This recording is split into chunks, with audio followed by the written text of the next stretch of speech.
Miamahazo ainy indray ny HVM eny amin'ny antenera-pirenena raha vatanteraka indray ny motion de censure raika amin'izany misy ny voangona nentina nitsipahana ilay fitsipaham-pitokisana resabola nefa nifantatra fa niodina nentina nampandamoaka izany nanizingizina ny prime ministre androany fa mbola ikeny ireo solombam-bahoaka ny tenany.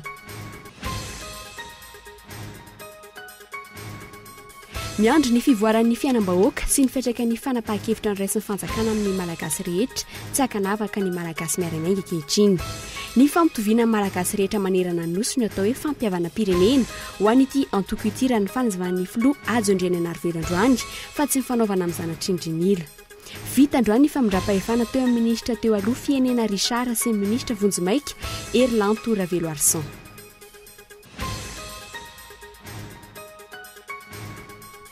Any Antsiranana ary mono amin'ny toerana izay naoriny fony izy teo amin'ny fitondrana ny filoha teo aloha Marc Ravalomanana raha nambaran'ny minisitra ny fiarovam-pirenena Rakotomanga Dominika izay nandefa solotena an-tany toerana ny herinandro asa teo. Ankilany nanambarany teo anivon'ny tafika malagasy fa ilaina ny firosoana amin'ny fampihavanam-pirenena.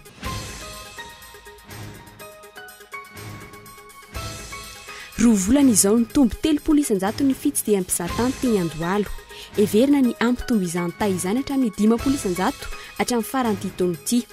Fampiroboroboana ny lafo fizahantany no sady fampandrosoana ara-toe-karena amin'ny alalan'ny fampizirana vola vahiny.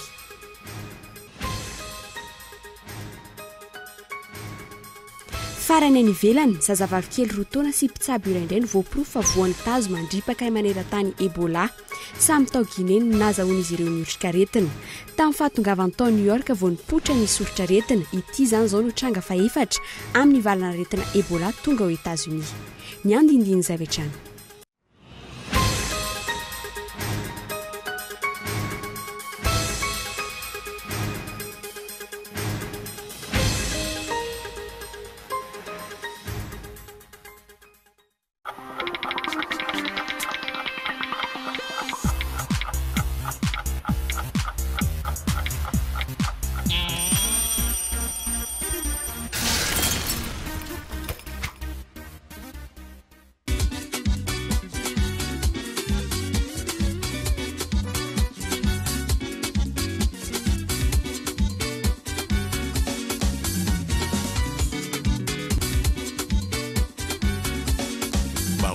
Toujours meilleur. Du grand spectacle arrive sur Canal+.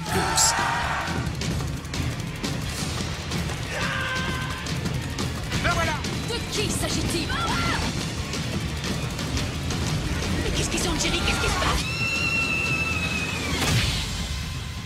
Demain, je m'y tiens, je prends ma journée. Oh non, mais parce que j'ai tout négligé. Les films et les séries qu'on aime sont sur Canal+. Le décodeur est à 40 000 arrières seulement pour tout paiement par prélèvement bancaire. Canal+.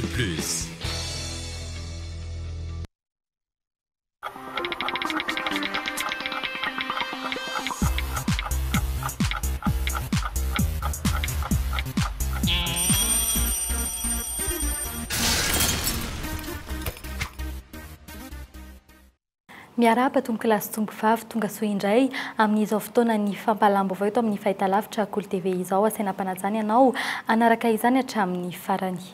Eo amin'ny pejy politika avy hatrany nazava ny fomba fijery ny vondrona politika malagasy miara-miainga androany tsy mahatsiaro voailika izy ireo taorinina nesorina ny minisitra Fienena Richard fanjakana anarina ny fiainam-bahoaka no andrasana ankehitriny hoy Ajo Andriananarivelo ary dia miandry izany fatratra ny malagasy miara-miainga taoriny ireo fanapahan-kevitra no raisiny ny fitondram-panjakana tato ato miandry ny fataterahana izany ary mbola mijery sy manaraka akaiky ny raharaham-pirenena ity antoko ity izay mazava aloha hatramin'ny androany fa tsisa ny antoko-mpanohitra.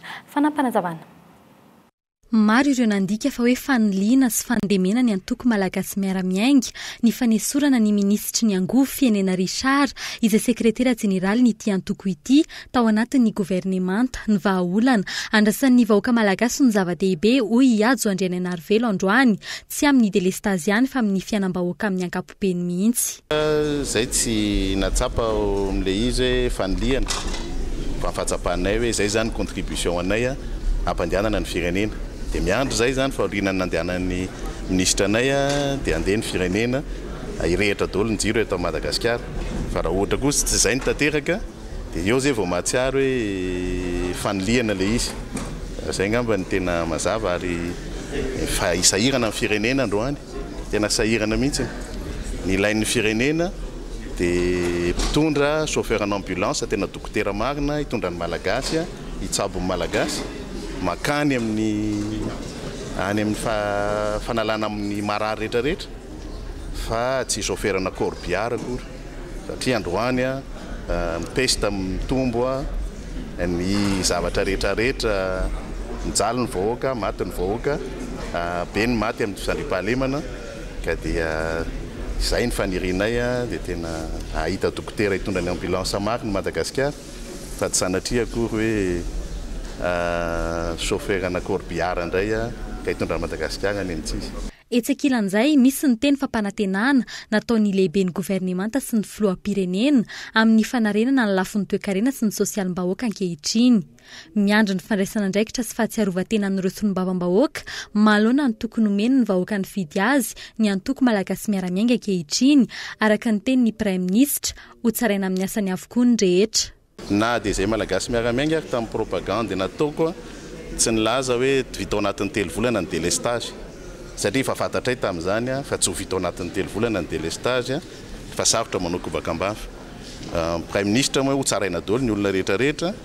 Be da be ireo voalazan'ny Prime Ministre tamin'ny PGE ao anatin'ny session ordinaire tsika izao dia ho hita eo raha mba handray ny fepetra mifanaraka amin'izay koa ny Prime Ministre satria mino zany fotratratsika ny 700 ny arikarena amin'ity faran'ny taona ity izay voalaza ho tratratsika daholo koa ireo famoronana asa marobe dia satria teknika moa no nanijanonany dia lafin'ny teknika daholo koa zany resahako aminareo zany ahafahany ny olona sy ny solombavam-bahoaka raha anao ny asany marina ny solombavam-bahoaka hitsarana azy amin'izao session ordinaire zao.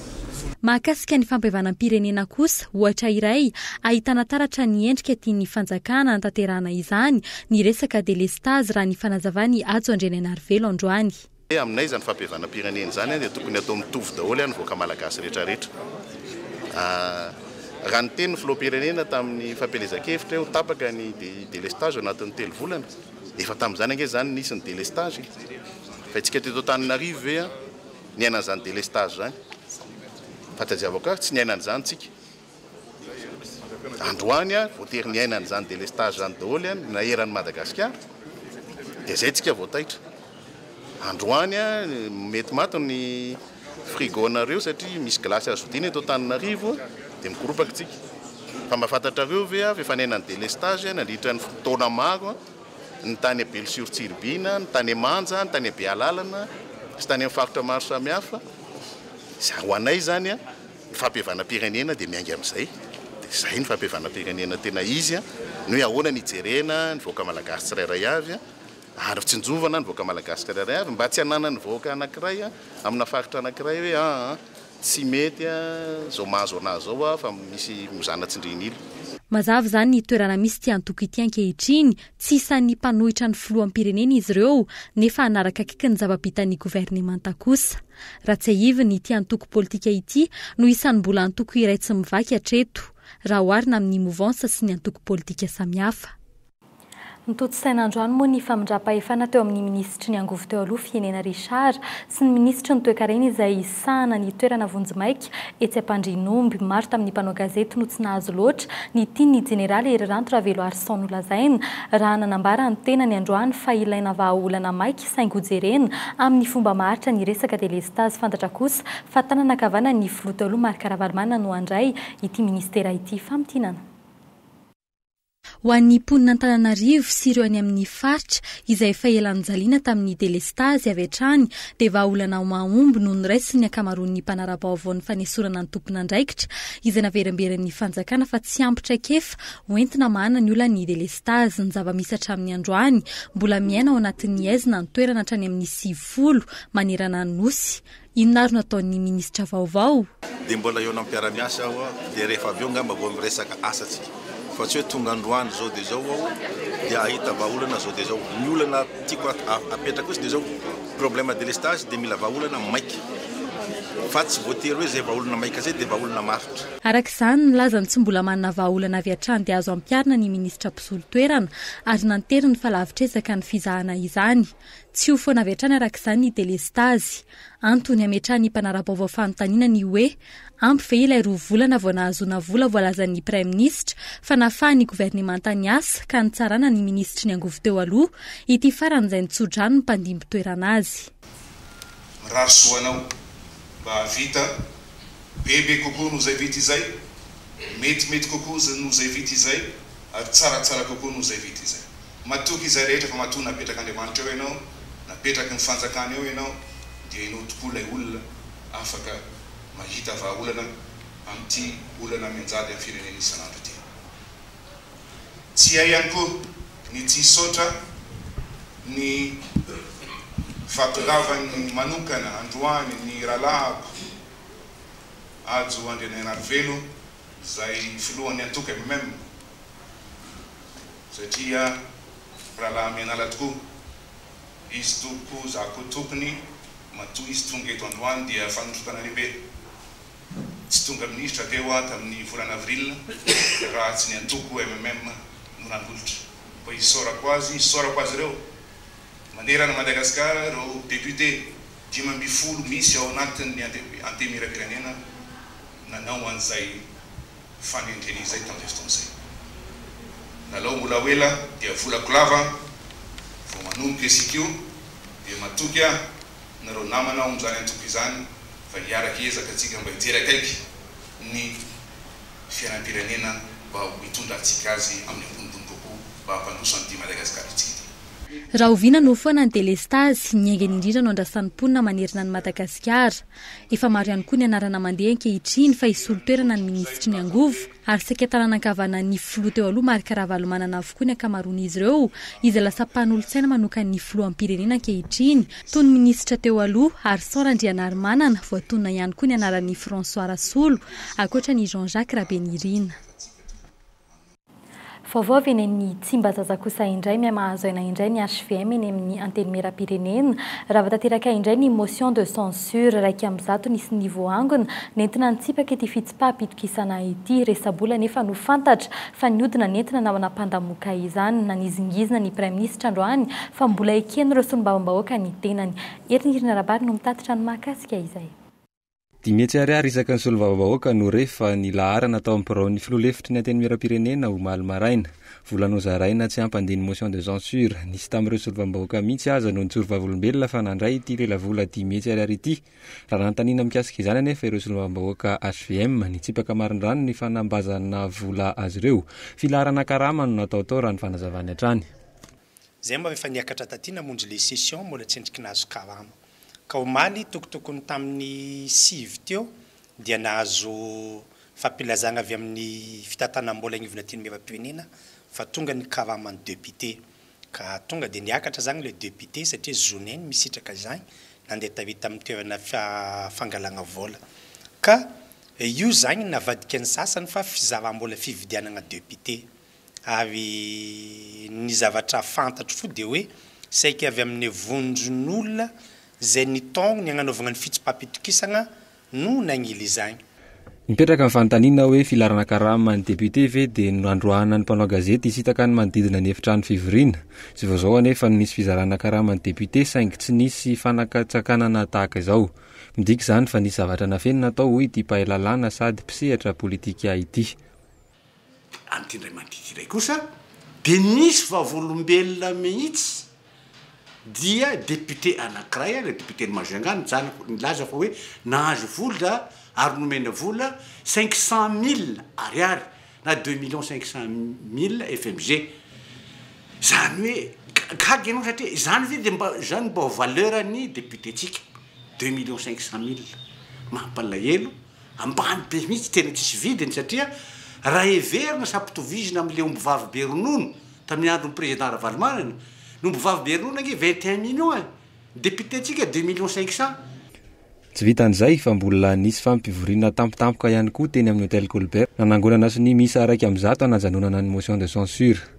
mbola nyteny indray ihany koa ny vola teny raha ny vaovao azo nitsipaka ny fisian'ny fizaram-bola izay ihany koa anefa ny prime ministre Cool Roger resy lahatra ny tena ny fambola mamioditra eny amin'ny anteny miram-pirenena.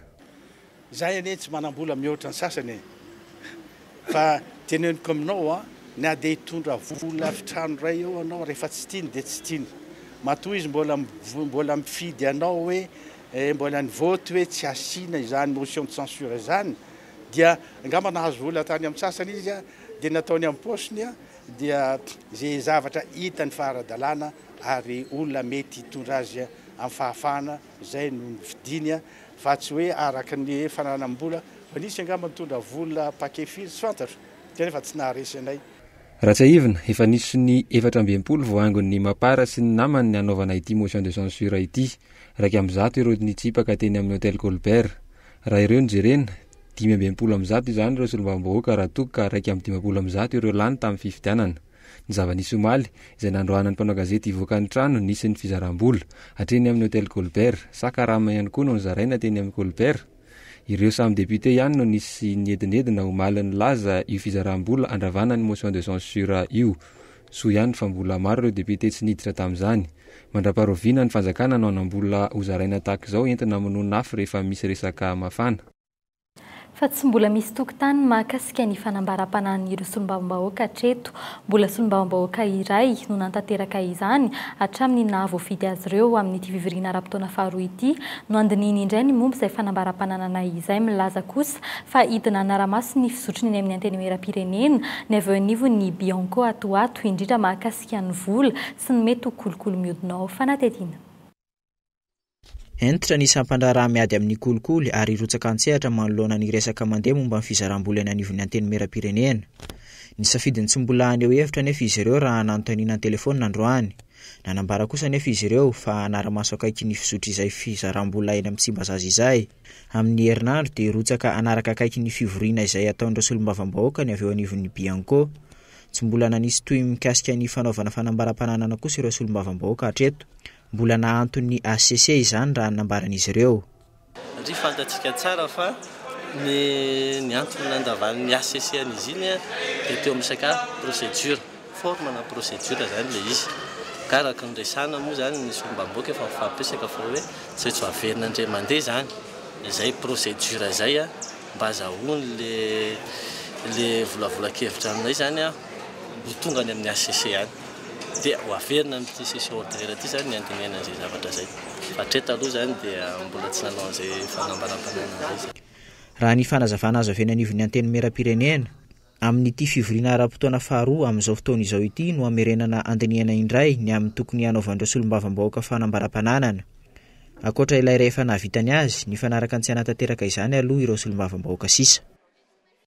Fa tsy maintsy roso amin'ny fanalony ireo mpikambana eo anivon'ny gouvernemanta ny prime ministre Cool Roger, ny ministry ny angovo no niantomboany izany ity faran'izay nolazainy fa tsy mifanaraka amin'ny olana misy eo amin'ny firy ministera no tantaniny. Ankilany kosa ny ministry ny asa vaventy mbola nilaza fa tsy matahotra ny isian'izany fanalona ministry izany.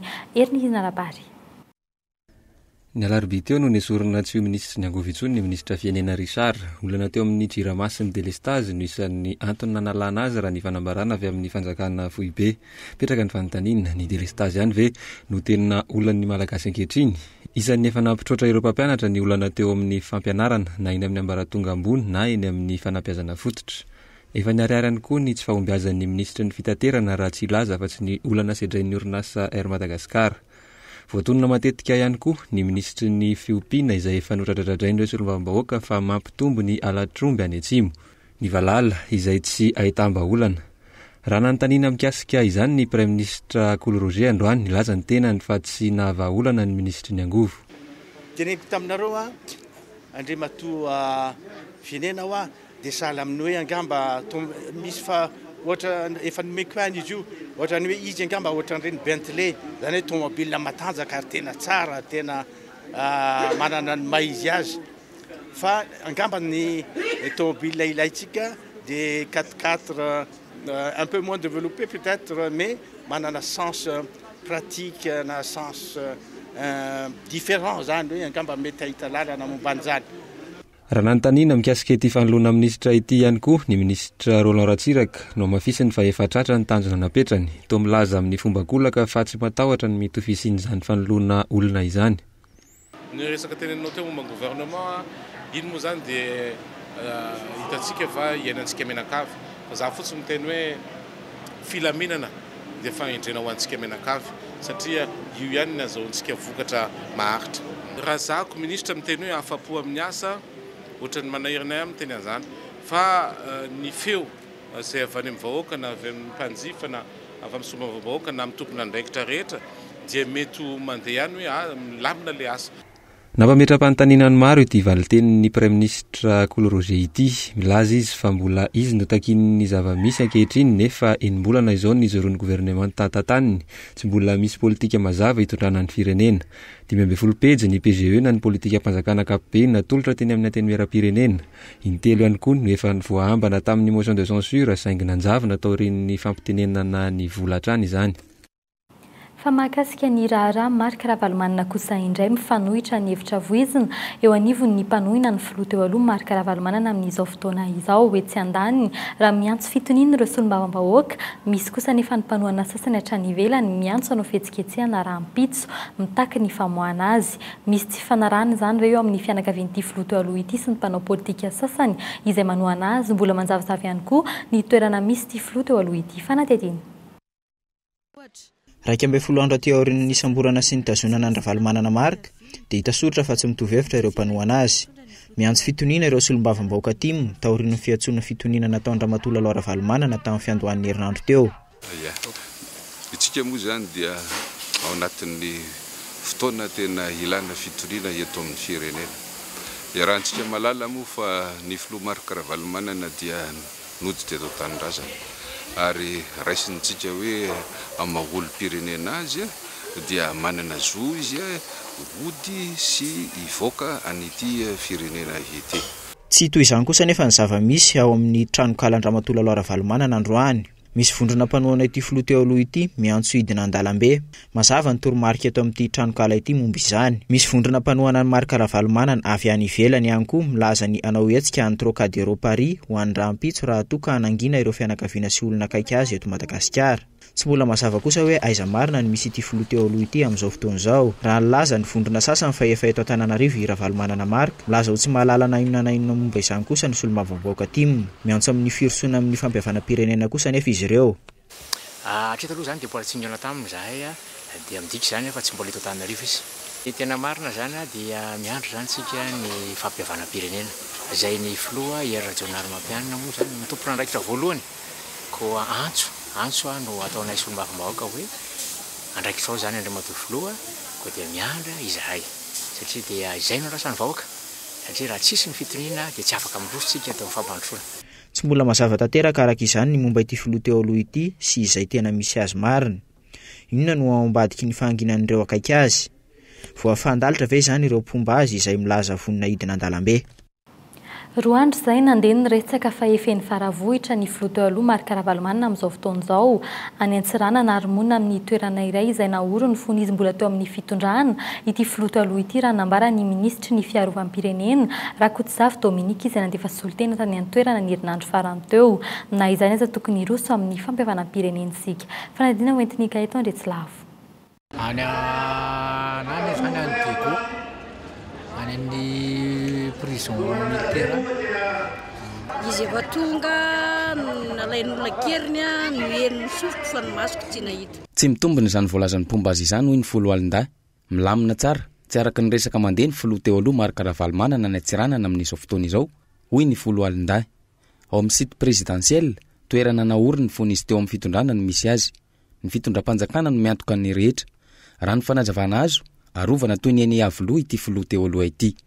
Ataoko fa tsy gadry satria isan'andro ary izy afaka manao sport eny amin'ny manodidina ny tranony eny. Fa sécurisena izy zany satria zay zany le baiko avy amin'ny fitondram-panjakana fa zay aloha tsy mety azy hoe gadra zany.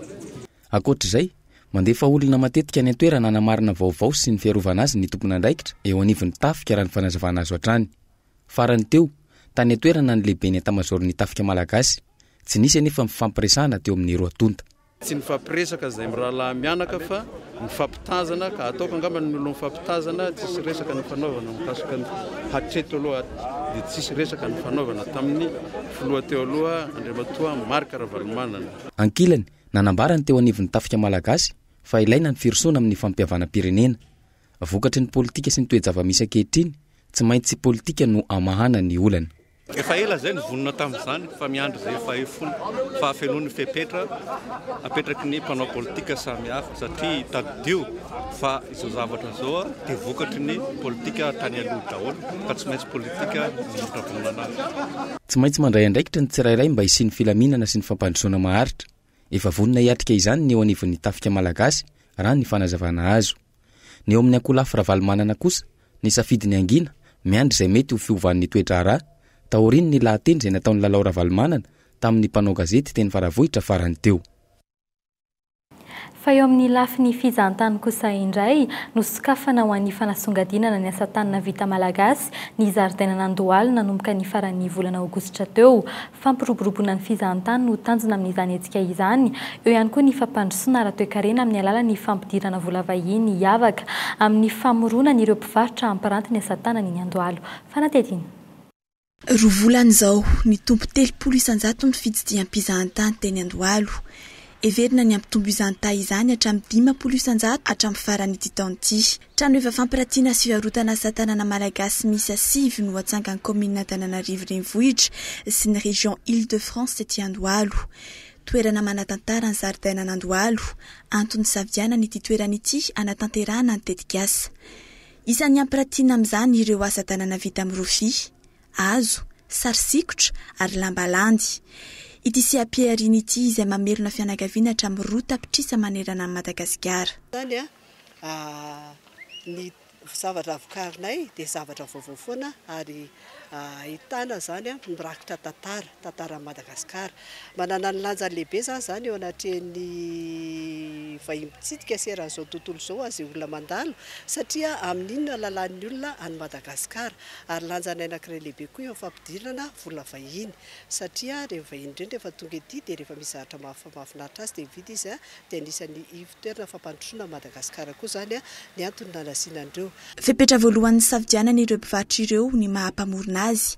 Miavaka avokoa araka izany ireo asa tanana midiny. Izahana ihany koa ny anasongadinana amin'ny malagasy amin'ny alalan'ny sakafo. Raha toa efa tafiditra tao anatin'ny faritra volomboasary Madagasikara eo amin'izany lafin'ny fizahantany izany, ny fahandriam-pahalemana no antony savidianan'ny tetikasa sy ny tety Andohalo. Tantara toerana manatantara an'ity toerana ety Andohalo ity vohitra ity nanomboka nanokatra nyreto ivitoerana fivarotana asa tanana malagasy reto ny eto amin'ny fivondronana Antananarivo mba afeno ny filan'ireo mpanjifa ireo mpitsidika sy ireo vahiny avy any ivelany satria izy ireny rehefa tonga ety dia mila mividy souvenir kely isan-karazany dia ankehitriny zany feno zany izay filan'izay. Ireo nosokafana moa zany ireo ivitoerana fivarotana asa tanan'ireo ny antony dia mba ahitana tsara hoe ireo akora fototra fampiasa amin'ny asa tanana malagasy. Isy ny hetsika isam-bola no karakarain'ity fikambanana ity ho fampiroboroboana ny fidiram-pizahantany malagasy sy vahiny eto amintsika. Ny fizahantany izay mandray anjara hatramin'ny 500 isanjato ny arikaretina fahobe eto Madagasikara. Fa eo amin'ny pejiny sosialy kosa indray miroborobo ny fivarotana fanafody tsy ara-dalàna. Toeram-pivarotam-panafody miisa 500 ihany nahazo alalana anjato ireo mpivarom-panafody eny anelakelan-trano tsy ampy ny fanaraha-maso ataon'ny fanjakana manoloan'izany ary goragora ny fampiarana ny lalàna tamin'ny taona 2024 ihany no fantatra fa nisy mpivarom-panafody tsy ara-dalàna voasambotra nangina ny raharaha nanomboka teo. Fanatetiny. Ambohipo, toerana mafana amin'ny fivarotana fanafody tsy nahazoana lalana. Vao mandalo, mpivarotra mitazona boaty panafody maro no manantona. Odiany tsy hita nefa izany toe-javatra izany. Raha toa ka nisy ny fisamboran'ireo mpivarom-panafody tsy ara-dalàna tamin'ny taona 2024, fotoana izay nitsanganan'ny komity miady amin'ny fivarotana fanafody tsy ara-dalàna, tsy rehefa eo intsony izy ireo tato anatin'ny telotona. Olana tsy ahafahana mihetsika ny tsy fahafantarana ny tambazotra fidiran'ireo fanafody amidy any anelakelan-trano eto Madagasikara. Fa nisy efa tany amin'ny taona 7 ary efa nisy ady natao tamin'io fa miverina foana le olona donc tsy solution le ozonareo hoe inona le ady atao avelao aloha le komity hiasa mba mety manana stratégie any izy esany tena hoe ahoana ediny amin'io satria raha tsy laza aminareo fa tamin'ny taona 1991-90 tany efa nisy ady age natao tamin'io androany rofo afaka 2 jours miveriny tsy mety zay paikady toy ny inona araka izany mety aomby edina amin'ny fivarotana fanafody tsy ara-dalàna atreto mahasarika ireo mpanjifa ireo fanafody tsy ara-dalàna noho izy ireo mora kokoa latsaka ny 10% amin'ny vidin'ny fanafody any amin'ny farmasia ny vidiny na dia efa misy aza ny ezaka ataon'ny fanjakana amin'ny fanafoanana ny abalaina amin'ny fanafody mbola tsy mandaitra izany tetikady izany manoloana ny fiovaovan'ny isan-dany ariary izay misy fiantraikany amin'ny vidin'entana tsy maro toerana ny vidin'ireo fanafody amin'ny ankapobeny pharmacie baoritra fanafody zany tiako lazaina tsy miankina amin'ireny pharmacien ireny vidin'ny fanafody fa miankina amin'ny vidiny any amin'ny anafarana azy any prix de gros any zany miova mahatonga les hôtely miova ty amin'ny pharmacie d'officine toeram-pivarotana fanafody misy sady 10% no nahazo alalana efa mitotovy amin'izany anefa nisy ireo mivarotra eny amin'ny rehetra eny mbola lavitra ezaka ny ady atao amin'ny fivarotana fanafody tsy ara-dalàna raha ny toe-java-misy ankehitriny fa vao mampalahelo kosa no entina aminao manaraka nody mandromaly ny ministra ny tanora sy ny fialamboly teo aloha Serge Ranaivo izay fantatra ny maro eo amin'ny tontolon'ny kanto hoe MC Krizanina araka ny vaovao fantatra hatreto dia fijanonan'ny fonina azo ity ministra teo aloha ity izay mbola tena tanora dia tanora tokoa raha fidinina dia isan'ireo tanora malagasy navita fianarana momba ny fifandraisana sy ny varotra ary manana mari-pahaizana ambony master de EPA option marketing communication efa niara-niasa tamin'ny sehatra iraisam-pirenena ihany koa tahaka ny association des maires francophones efa tompona andraikitra ambony tao amin'ny orinasa Star izy teo aloha mpitolona manafanafody tamin'ny taona 2024 efa filohan'ny filan-kevitry ny tanàna Antananarivo ihany koa ary ny andraikitra politika no azon'ny farany dia niasa ny ministra ny tanora sy ny fialamboly nandritra ny teteza mita mpandrara ihany koa izy ary navita fianarana tao amin'ny ISCAM mpikambana amin'ny fédération malagasy ny baolina kitra ary mpanorona ny orinasa 7 communication événementielle l'équipe-ny Cool TV sy ny Cool FM moa dia mirary fionana feno